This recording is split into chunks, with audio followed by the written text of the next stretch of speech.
A Canadian Radio Sanctuary podcast.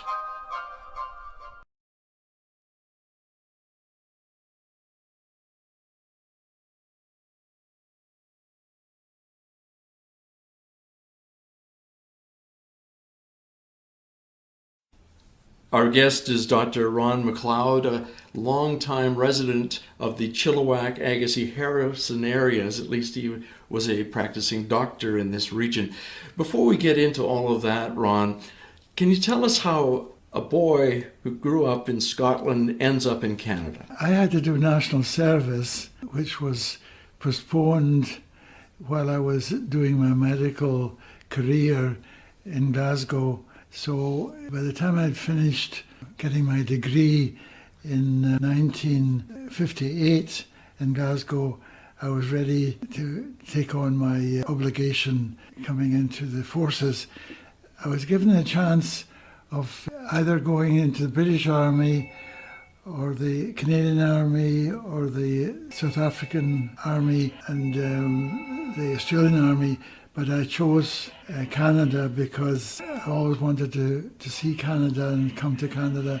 And also my wife's family came from Saskatchewan. She had a great aunt in Saskatchewan. There's been quite a family tradition of our family coming to Canada. Some of them came at the beginning of 1900s and they came to Toronto area. They actually went into the car industry in Toronto and eventually moved to Detroit.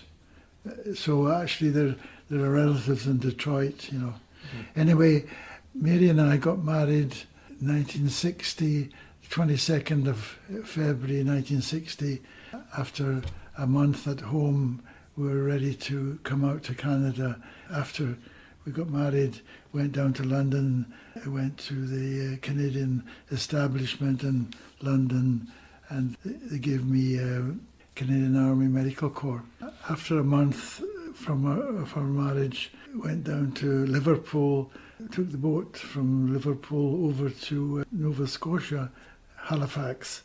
After leaving the boat, we joined the train at Halifax and came all the way out from Halifax to Vancouver. I worked in the MIR at JHO Beach as a physician. Also, I had work to do every summer at Vernon at the cadet camp. I was in charge of the hospital at Vernon for 3 summers and I enjoyed that very much.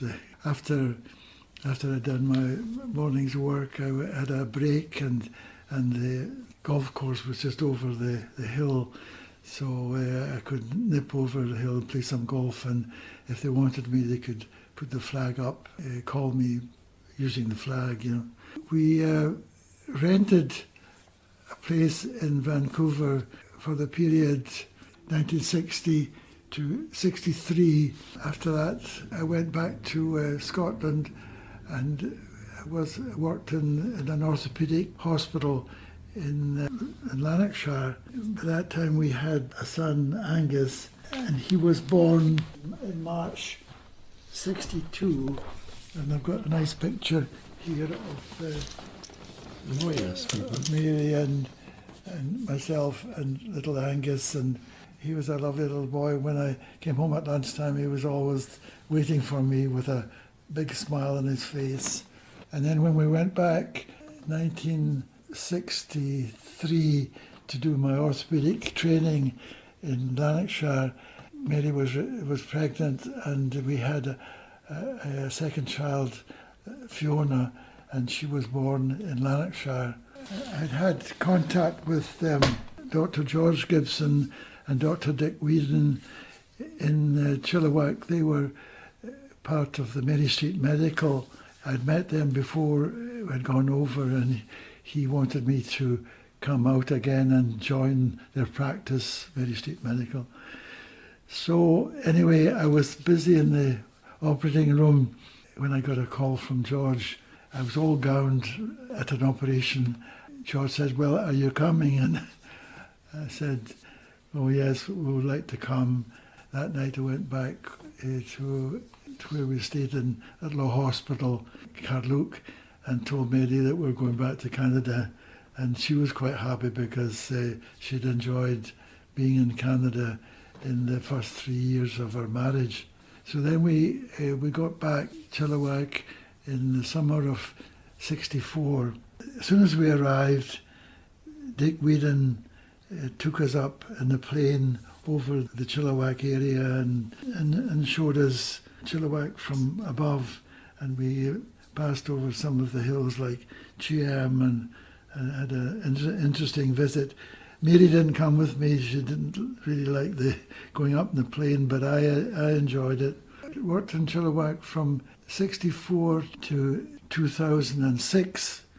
When I retired, I really enjoyed my practice in Chilliwack, getting to know the families. And as a general practitioner, orthopedic doctor, there was a lot of things we did at that time, like hip pinnings. I did C-sections, looked after people with their pregnancies, and it was a lot of things that as a general practitioner you could do in these days that you can't do now, because now in practice you just refer people here, there and everywhere to the consultants. When I was in practice there was a surgeon, and eventually there was a consultant doctor who looked after pregnancies and gynecology. But in our day, we did a lot of these things ourselves, Yeah. Mm-hmm. I had quite a few referrals from Agassiz. There was a Dr. Johnson who was from Sweden. He would send me people, and there was another doctor before him. He was an English doctor. Send people into Chilliwack for me to see. Now, when they would go to see you, were you still on Mary Street? Yes, yes, I was. Yeah, in 1970, Chief of Staff of the Chilliwack General Hospital, and I was also the president of the Chilliwack medical people in Chilliwack. Now this picture, when I retired in '64, I was given this at my retiral. Unfortunately, I've got to tell you that out of all these people, I'm the only one left alive. Oh, no. And you retired in 2006, but this photo is from '64, right? Or let's say there, '68. Yes. Oh, okay. And at that time, a lot of the people there were alive, But when I retired in 2006, there was only Dr. Paul's left, and he was in Vancouver in a home, But they've all gone now, So, and I don't know if this is Archie Young and Al Phelps that people know very well. This is a Dr. Moore who used to stay next to the Episcopalian Church in downtown Chilliwack. Bob Lane and Drew Young, George Enns. A picture of the people in the Mary Street Medical. This is Dr. Whedon, Dr. Tony Borshnick, myself, Dr. Campbell, Dr. Wetter, Dr. Frayne, yeah. Unfortunately, Dr. Whedon and Dr. Borshnick, they've died in the last couple of years. He's holding a saw, and I'm holding a forceps for taking babies. Isn't that the cup in there? Isn't he grinding up pills or something? Yes, grinding up pills. John Campbell has got a stethoscope on his head. Yeah. Dr. Wetter's got a phone. So anyway, that was taken by Mr. Norman, who was a photographer in Chilliwack and also in our Rotary Club, It's a funny one anyway. Yes, and I see it was the Norman Photographic Studios that took that 1964 or 1968 shot. Yes. Yeah. The thing I enjoyed about practice in Chilliwack was getting to know the families. It wasn't just a question of dealing with their medical problems all the time. You got to know the families, and that was the whole secret of practice for me in Chilliwack at that time.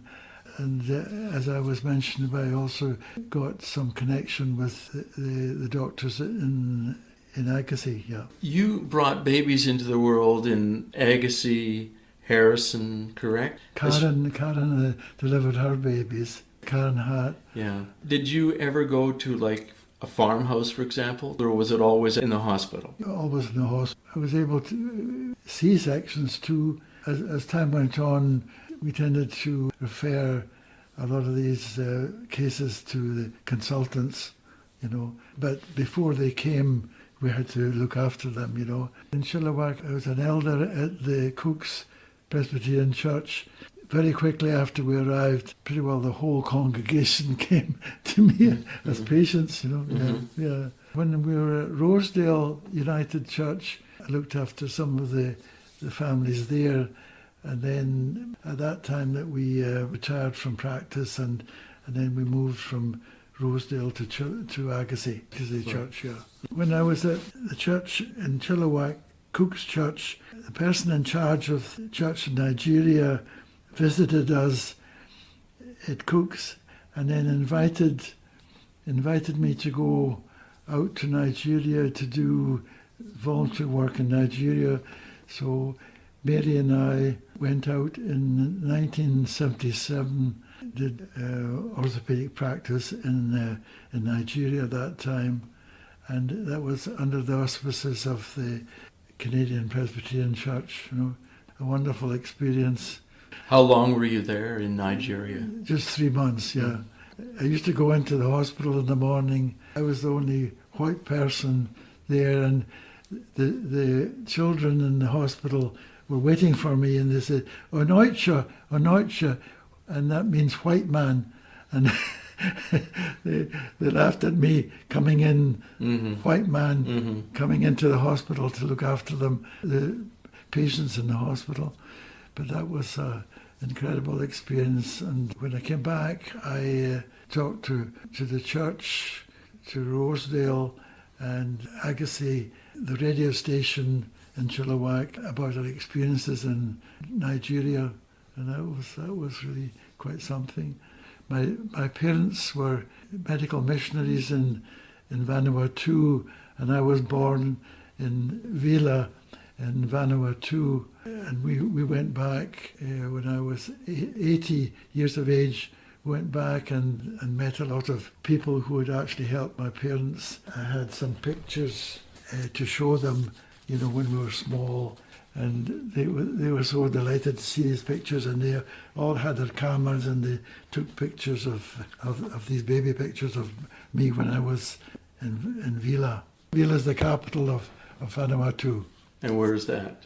That's in the South Pacific. My youngest brother, Ian, he died when he was about 14 months, and that's his little grave that the people in Vanuatu have been looking after over all the years, you know.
I went back to Scotland and worked in an orthopaedic hospital in Lanarkshire. By that time we had a son, Angus, and he was born in March 62.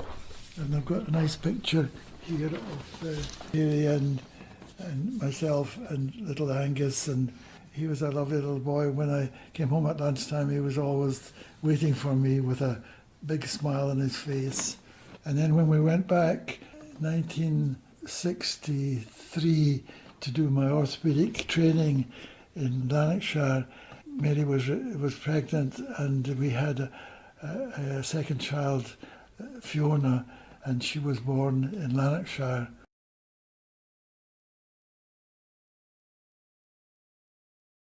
A picture of the people in the Mary Street Medical. This is Dr. Whedon, Dr. Tony Borsnick, myself, Dr. Campbell, Dr. Wetter, Dr. Frayne, yeah. Unfortunately, Dr. Whedon and Dr. Borsnick, they've died in the last couple of years. He's holding a saw, and I'm holding a forceps for taking babies. Isn't that the cup in there? Isn't he grinding up pills or something? Yes, grinding up pills. John Campbell has got a Stethoscope? stuff on his head. Yeah. Dr. Wetter's got a phone. So anyway, that was taken by Mr. Norman, who was a photographer in Chilliwack and also in our Rotary Club, you know. Mm-hmm. It's a funny one anyway.